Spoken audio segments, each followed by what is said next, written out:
hati-hatiin. Akala ko unity. Akala ko harmony.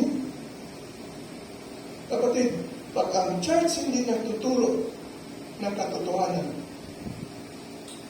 at only a sugar-coated sermon, wala yun. Kasi dumating ang Panginoong Hesus para hatiin ang mga tao. Ang bawat pamilya hatiin, hindi mabuo. Ano ibig sabihin nun? Pag ang pamilya, let's say example, ay naniniwala sa ibang paniniwala na hindi nakasulat sa banal na kasulatan, hindi kayo magkaintindihan yan sa loob ng pamilya. Awa yun. Nakuha niyo po? Tingnan niyo ang Bible verse.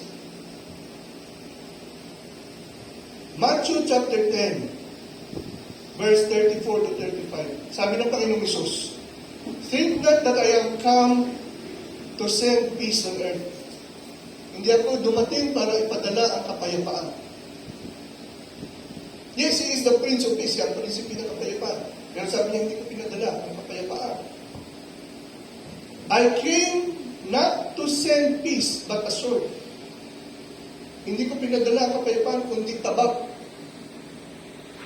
Tabak means war. Away yan sa